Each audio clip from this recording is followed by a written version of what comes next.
世界的各地莲友，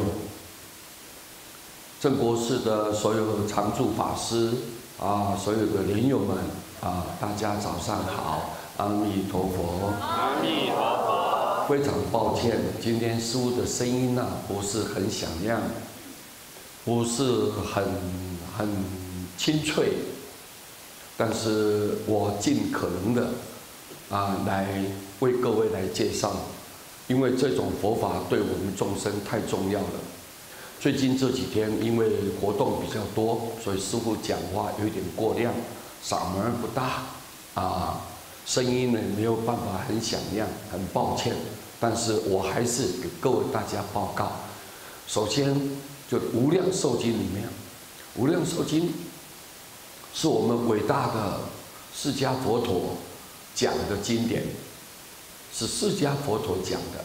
那么他在里头有特别提到一段话，他说：“无量寿佛威神无极呀，十方世界无量无边，不可思议诸佛如来，莫不称叹。”这一段话因为很重要，就了解到说，原来阿弥陀佛是这么伟大，这么伟大，他的智慧这么高超，他的功德是这么圆满，所以难怪连释迦佛陀都一直在称叹，而且十方世界的诸佛都在赞叹。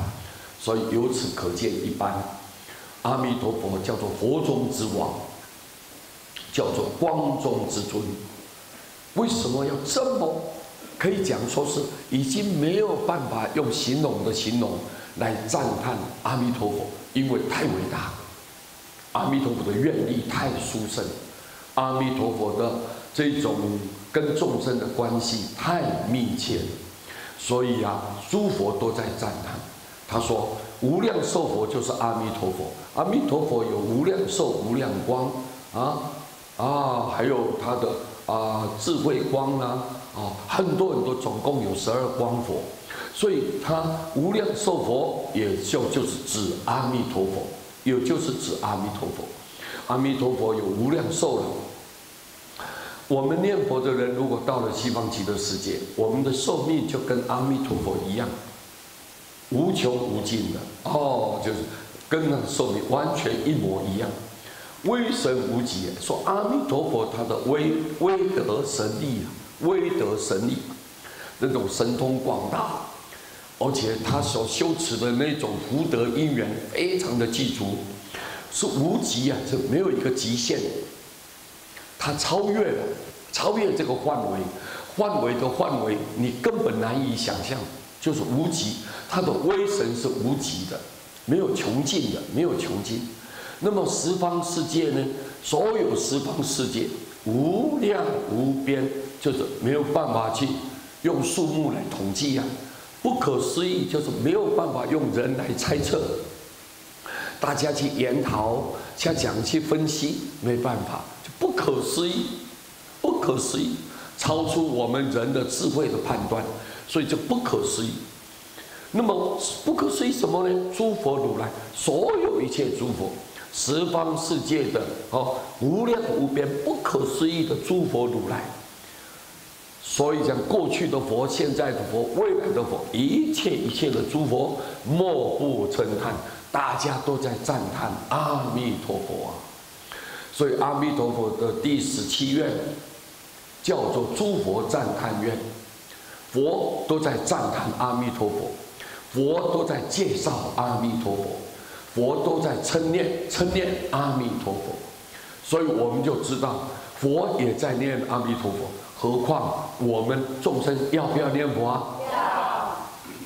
你看看你如果这句话你还不相信，你看我们呢，神见到所有的众生我们比如说神跟神见面，第一句话干什么？阿弥陀佛，也是念早，代表祝福对方平安吉祥。菩萨跟菩萨见面，第一句话要叫什么？阿弥陀佛。为什么？也是祝福对方。各位，你看佛跟佛第一个见面要做什么？阿弥陀佛，也是一样。何况我们人呢？相见面的时候，第一句为了让对方印途开通，哇，对方啊，这个人生的道路一帆风顺啊，事业发达，是不是？哦，让他天福延寿。我们第一句话就什么？阿弥陀佛一样。所以我们就知道阿弥陀佛，他这个里头的内涵呐，是无穷无尽的大。不但是在世，你要求平安，给你平安；求你健康，给你健康；求长寿，给你长寿。更重要是临命中念佛，阿弥陀佛发愿，只要称念他名号的人，他绝对一定救度。那么你很顺利的跳脱了这个六道的轮回啊，就往生西方极乐。从今之后，你凡夫变成圣人的境界，你想想看，这多重要啊，对不对啊？我们来轮回啊，来轮回啊！啊，已经不知道几千遍、几万遍、几亿遍了。我们这种受苦受难，这一再不断的折磨，我们感受太深了。没有一个人说我活在世间很幸福的，没有人这么说，都太苦了嘛。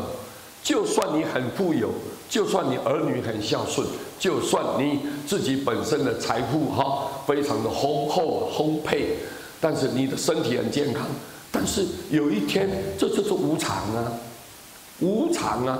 儿女有时候会不孝啊，你财富你看有时候被小偷啊抢走了，有时候被火灾、水灾给整个烧掉了，冲走了。你想想看，世间是无常的，对不对啊？无常，所以啊，你想要靠这个财富，你靠这个外在的任何东西是靠不住的。所以我们就知道，我们一辈子这么辛苦，这么打拼，但最后他没办法帮助我们。在生要死，这个时候你所付出的这一切的心血，他没有办法依靠他来得到解脱，依靠他来解除这个痛苦，没有办法。所以我们就知道，哦，原来佛号才是我们真正的生命。佛的慈悲要用名号救度众生，所以你看，连佛都在赞叹佛，赞叹阿弥陀佛，一切的所有诸佛都不用尽所有的方法在介绍阿弥陀佛，在赞叹阿弥陀佛。所以我们呢，更应该在此生此世有这么好的因缘，我们应该好好的念阿弥陀佛，对不对啊？这个非常的重要啊！今天这一章无量寿经里面的内容大致上是这么一个情况，我跟各位简单报告啊，祝福大家啊，念佛成佛，阿弥陀佛。